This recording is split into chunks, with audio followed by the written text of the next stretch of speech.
What is up, everybody? Skratch coming up with another Raid Shadow Legends video. We have some juicy news to talk about, so this is going to be a quick hit and run video, guys.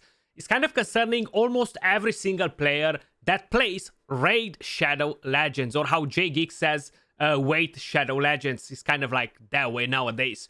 But before we talk about the main topic, we're gonna talk about a smaller topic, which is the 2x event that's happening this weekend, plus something else next to it. Maybe a lot of you guys found out already, I just didn't have a chance to announce it yet. But on Friday, the 7th, they're gonna launch an event for double sacreds, okay? 2x chances on sacred shards, but at the same time, they're gonna have a 10x event for Glishea Soul Guide. I think that's how you say her name. I had her on the test server. I haven't made a video on her, so we're gonna talk about that champion in a second. The 2x sacreds is gonna be for 3 days as usual. The 10x is gonna be Friday and Saturday. So if you wanna avoid pulling that champion, summon on Sunday. Now, quickly, let's have a look at that champion. Who's that champion, right? Everybody's like, this one. So it's kind of like a Cardiel's pair. I don't know why Bluestacks kind of changes the colors a bit for me, guys. I'm on the free-to-play account on Bluestacks, so it makes it look a bit weird. I gotta check the settings since I reinstalled it. But they're saying this champion is a counter for a Warlord, okay? She's a defense-based champion. She looks pretty awesome. Now, if you're looking at her skills, on the A1, she has a chance to freeze, then to apply a debuff spread, taking one random debuff and placing it on all enemies under freeze. The A2, AoE attack, places a weakened debuff for 2 turns, also steals one random buff from each enemy under a freeze debuff. That makes her pretty solid for Doom Tower waves, for example, if you're struggling there. The A3 places a block debuffs buff on all allies for 2 turns. Also has a 60% chance to place a freeze on all enemies for 1 turn. Fills this champion's turn meter by 15 for each freeze debuff placed by this skill. That's on a 4-turn cooldown. The chance to freeze goes up to 80%. And the passive, okay? This champion's skill cannot be put on cooldown. Whenever an enemy tries to put either this champion's skills on an ally skill on cooldown, places a freeze debuff on their enemy, also has a 50% chance of denying the cooldown increase effect. The freeze debuff cannot be blocked or resisted. So you don't really have to stress about it in terms of accuracy if you only care about freeze and not about the weaken. You know, that's kind of like the whole situation, or the debuff spread from the A1. If you want freeze from here, you do need to have accuracy. I think is not related to this one from here. I think the passive is completely separately, the A3 separately. So you will need accuracy for the A3, but you won't need accuracy for the passive. Now, is this enough to stop a Warlord? In offense, hell no. I wouldn't use this champion to attack teams with Warlord.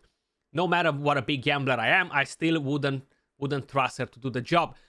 But what it means, if you have her in your defense, like for Platinum Arena, for example, people, they won't attack you with Warlords anymore.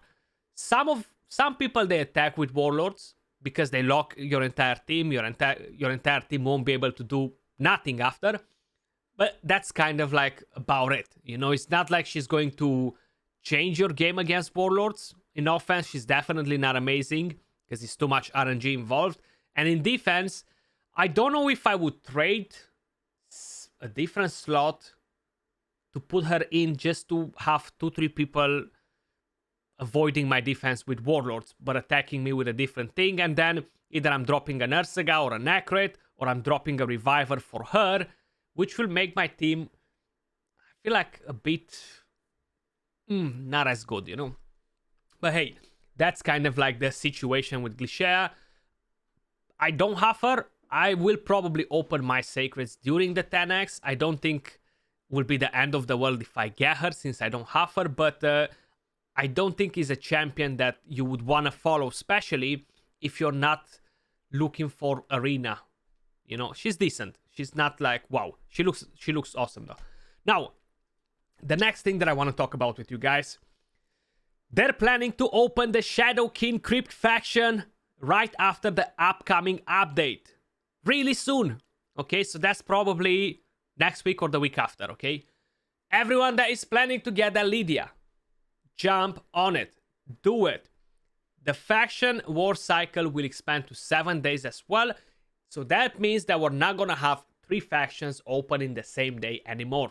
Correct me if I'm wrong. I think we're just going to have two, boom, boom, boom, boom. And that's about it.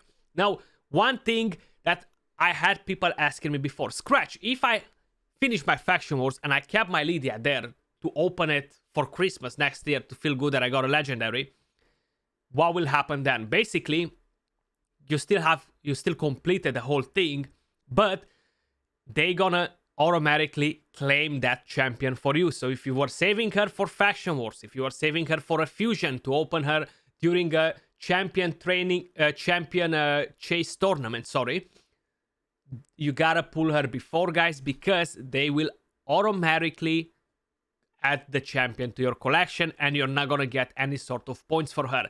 So that is the very important news, guys. Stay tuned for it. Keep an eye open for that Shadow King faction. Try to push the extra mile to get the faction wars done, guys. That was all for this video. Much love. Appreciate all of you guys watching. I'll catch you all soon in the next one. Peace.